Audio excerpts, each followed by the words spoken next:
Geração eleita. Embora alguns tenham dificuldades e outros não saibam lidar com títulos e nomenclaturas atribuídos aos salvos pelo próprio Deus em sua palavra, não podemos deixar de acolher esses títulos com humildade, gratidão, temor e reverência, sempre transferindo em tudo toda honra, toda glória e todo louvor ao Senhor Jesus Cristo. Tudo que somos e temos, tudo que Deus nos deu e nos fez, deve ser abraçado com imensa gratidão, requerendo de cada um de nós a mesma convicção que tinha o apóstolo Paulo. Aos Coríntios, ele escreveu: "Mas pela graça de Deus sou o que sou, e a sua graça para comigo não foi vã. Antes trabalhei muito mais do que todos eles. Todavia, não eu, mas a graça de Deus que está comigo." 1 Coríntios 15:10. Além de sal da terra, luz do mundo, sacerdócio real, nação santa, filhos da luz, filhos de Deus, povo de propriedade exclusiva, povo seu, zeloso de boas obras, também somos nomeados por Deus de geração eleita. E sobre este título, vamos refletir baseados no seguinte questionamento: o que faz? Como se comporta? Como vive uma geração eleita? Busquemos a resposta na primeira missiva do apóstolo Pedro, capítulo de número 2. De acordo com o versículo 1, a geração eleita vive pautada na renúncia e negação dos desejos. A geração verdadeiramente eleita consegue se despojar dos desejos da carne, porque aprendeu a renunciar. A geração eleita por Cristo precisa lembrar que foi chamada para viver um evangelho de renúncia. Se alguém quer vir após mim, negue-se a si mesmo. Lucas capítulo 9, versículo 23. A geração eleita renuncia porque não vive mais para si. E ele morreu por todos, para que aqueles que vivem não vivam mais para si, mas sim para aquele que por eles morreu e ressuscitou. 2 Coríntios 5:15. No versículo 2 aprendemos que a geração eleita tem desejos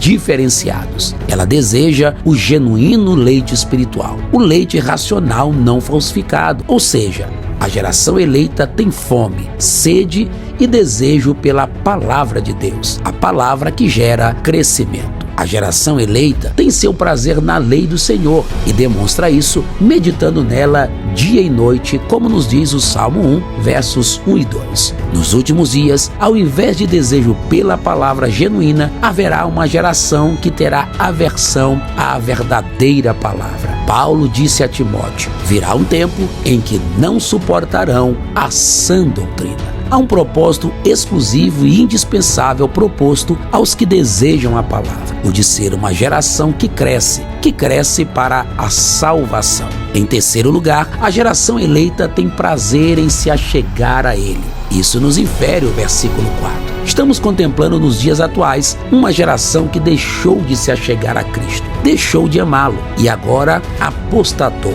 e fez como Demas, que amando o presente século, enjeitando o reino de Deus, se apartou. 2 de Paulo a Timóteo, capítulo 4, versículo 10. Mas se você faz parte da geração eleita, é alguém sedento por ele, deseja e quer ele mais do que tudo, anseia por sempre encontrá-lo. Salmo 42, versos 1 e 2. E por fim, o versículo 5 nos mostra que a geração eleita oferece a Deus o que é agradável. Nas linhas e entrelinhas do que Paulo escreveu aos Romanos, no capítulo 12 de sua epístola, descobrimos o que realmente poderia ser oferecido como sacrifício agradável ao Senhor. Rogo-vos, pois, pelas misericórdias de Deus, que apresenteis os vossos corpos por sacrifício vivo, santo e agradável a Deus. Ele quer sua vida. Ele deseja que você ofereça todo o seu ser. É indiscutível que, além de diversos conselhos práticos, em sua epístola, especialmente no capítulo 2, o apóstolo Pedro nos apresenta privilégios da vida cristã.